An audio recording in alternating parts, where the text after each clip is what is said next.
Hello guys, welcome to InfoChess. So from this video I will be starting a new opening series named Alekhine Defense, which I already stated in my previous video. I think you would have watched that video, and guys, if you have any mistake or if you have any queries, please do comment on the video, and I'm sure that I will surely respond to it. So without wasting any time, let's go to this defense. So as my previous opening, in this opening too there are so many variations, and step by step I will be putting various videos on variations too. So today we'll be seeing the main line of the Alekhine defense. So game starts by playing e4, knight to f6, attacking the pawn at e4. Now white simply plays e5. Now black plays knight to d5, and then white plays knight per d4, pawn to d4. Now if black plays d6, now the main idea of this defense is to completely grab this center space for the white.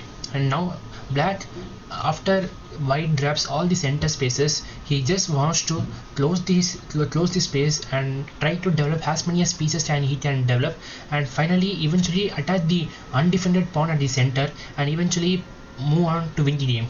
But white eventually tries to stop this by defending all his pawns at the center, and eventually the game ends in a draw. But here let's see into the game. Now after he plays d6, white plays c4, attacking the knight at d5 square. Now black simply plays knight to b6, defending the knight. Now he plays f4. Can you see guys, he has taken all the 4 pawns at the center, attacking the center space fully. See, this is the main idea of this defense. Now black simply wants to destroy this center space. He simply takes the pawn at e5 square and f into e5. Then he plays knight to c6, attacking the pawn at d4 square. Now white simply defends this by playing bishop to e3, defending this pawn at e4 square. Now he plays bishop to f5, keeping an eye over the c2 square, because queen can come over c2 square at any time and may give a threat in future too. Who knows? That is why he plays his bishop to f5, preventing the any pieces on c2 square. Now white plays his knight to c3 for developing his knight and also pushing this pawn forward to d5 square.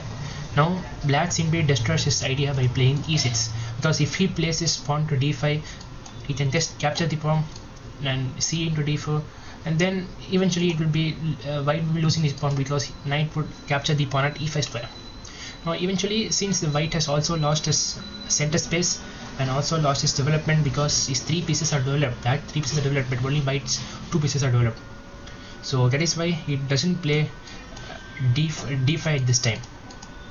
So after e6, white has so many chances. He can just simply play pawn to a3, stopping the bishop to b4 square and pinning the knight of the king. Then black can play simply bishop to e7, and then white plays knight to f3, then castling. Then he can play like simply bishop to e2. He cannot play bishop to e3, because if he plays, for example, bishop to e3, then bishop into e3, queen into e3 may beat this pawn at c4 square, because if in any time if queen moves from this d3 square, his pawn would be hanging. So that is why playing his bishop to e3 is not advisable for white. So that is why he plays his bishop to e2 square. Then he can play it's making a square for his bishop. Then he can do castling, and the game would move on, and eventually it will be an equal game, but only if black plays cautiously. He can very well defend this position and eventually make a draw, because as I said, if white even white plays some careless moves by playing d5 or something like well before this development, if he plays d5, eventually it will lead him to a loss of pawn at e5 square.